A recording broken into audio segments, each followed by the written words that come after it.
Howdy, everyone. You ever wondered the difference between a Gen X veteran and other veterans of different generations? I'm going to give you my thoughts and also end it with Grok. I'm also going to ask Grok. I'm also going to ask Grok the difference between Gen X veterans and other veterans and what makes them unique. But before I do that, my name is Israel, and you're on Forward March. This is a veteran-centric themed channel, so I tackle veteran topics or things that intrigue me on a weekly basis. And I am on my way back home from work, driving the I-5, heading south. I live in Western Washington. So instead of you just looking at my ugly mug, I am giving you a different view from my windshield. And don't worry, not distracted driving. It is driving me home. So without further ado, so a lot of the things that were happening to Gen X kids, or let me back up first. Gen X, if you were born from 65 to 1980, you consider Gen X. There's a couple of variances, but predominantly 65 to 1980, you're a Gen Xer. And so the different influences culturally and what things were going on in the world shapes every generation. But let me just give you, well, you guessed it, I'm Gen X. And so you caught, depending on when you were born, you caught certain aspects. You were older or younger within the Generation X unto itself. And one thing I remember was always the threat, even when I was a little kid, the threat of getting blown up by a nuclear bomb.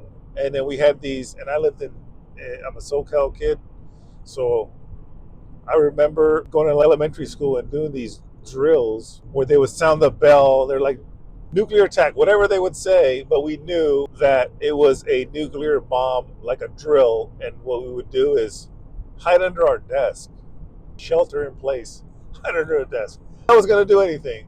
Anyway, so that was part of just, it was, we did, when I was a very little kid, we did the Pledge of Allegiance every morning before the school day. And then every once in a while we had this drill, like I said, the nuclear bomb drill. And I distinctly remember one year, might have been in the seventh grade or something, and we were watching the space shuttle and that horrific accident.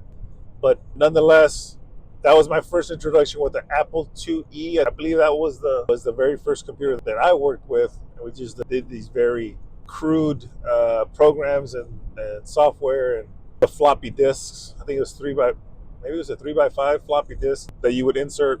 So we had that influence early on with imminent destruction with the Cold War computers. And really, we're coming out the heels of the Vietnam War as well. So in terms of veterans, we saw or heard stories about how veterans were treated by the public, the perception, sometimes by the government. And so I think that's probably the first, not blindly following the government in everything that they did, and get some suspicion of just how well they treated their citizens. But hey, if you're, I don't know what generation you're from, and millennial, boomer, whatever that age is, and every generation is unique, and culturally they're influenced by different things, just because that's their perspective, that's their path that they've, or that's their journey of life. So we're gonna ask Grok now about Gen X veterans. Hey, Grok, you there? Yeah, I'm here. What's up? So what is? Oh, let me back up. So explain to me what Generation X is. Generation X is the demographic cohort following the baby boomers, typically born between the mid 60s and early 80s. They're known for being independent, tech savvy pioneers, and shaped by events like the end of the Cold War and the rise of MTV. All right. So go into a couple more details about Generation X and what makes them unique. Gen X stands out for their fierce independence from latchkey kid upbringings, making them resourceful DIYers who value work life balance and skepticism toward institutions. They're pragmatic value seekers with high brand loyalty, tech savvy adapters who bridge analog and digital worlds, and now peak earners balancing families and finances. And taking a step further, give me the uniqueness of Gen X veterans amongst their other veteran counterparts born in different generations. Gen X veterans, born mid 60s to early 80s, blend latchkey independence and cynicism with military discipline, making them self reliant leaders who prioritize work life balance over boomer workaholism or millennial tech reliance. Unlike Vietnam era boomer vets with institutional loyalty or post 9/11 millennial vets focused on ethics and flexibility, they served through the all volunteer forces shift to high tech ops like Gulf War, bringing pragmatic adaptability and skepticism of authority while holding senior roles today. And in terms of population between other generations, what's the percentage of veterans that are Gen X compared to other generations?